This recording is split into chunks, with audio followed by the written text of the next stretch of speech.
opioid epidemic in the United States is a growing public health concern, and given the serious consequences associated with opioid misuse, there is an exigent need to discern how different variables may contribute to opioid use disorder.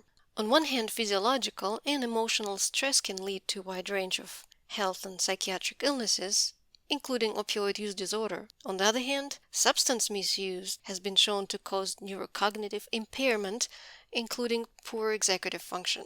And the role of psychosocial stress on executive functions in the context of opioid use disorder is poorly understood. So the aim of this project is to examine association between psychosocial stressors and executive cognitive functioning among individuals with OUD, and understand the relationship between interpersonal trauma, opioid use disorder, and cognitive impairment, as it is essential for the rehabilitation trajectory and consequent improvement of social life.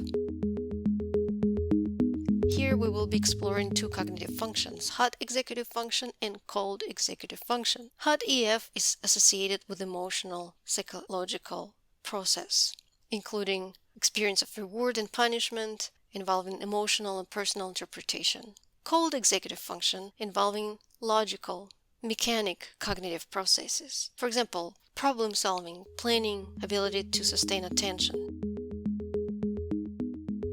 For our data collection, subjects are recruited from the community via Craigslist, flyers, and referrals, and all the subjects are screened by phone. Eligible participants complete demographic and psychosocial stress questionnaire that includes substance use, social stability, food insecurity, depression, anxiety, trauma, and it followed by cognitive computerized test, Iowa gambling task, and opioid word Strooper.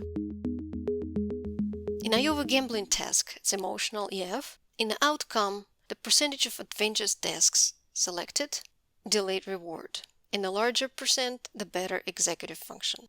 For opioid word Strooper, logic AF, the outcome is measured as a mean difference in response time for neutral versus opioid words. And the smaller mean difference, the better executive function. In this study, we implemented robust linear regression for each psychosocial factor and each outcome, and adjusted for age, education, and opioid severity. In total, we have 46 participants, of which 64% were male. And here's more information on our subjects for your review.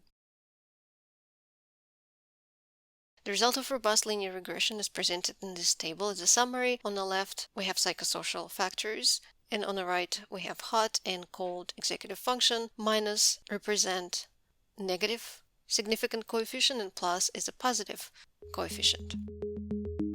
So in sum, in this pilot study, we found that the better social stability and food security associated with the worse cognitive function, well, perhaps when these resources are scarce, participants choose less risky behavior, which is a delayed reward.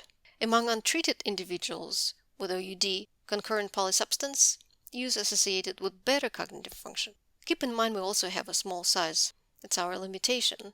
But the food security, cannabis use, and drug use stigma needs to be further explored as they show potential influence on both executive functions. Now, next step will be creating latent model to explore executive functions and psychosocial stressors.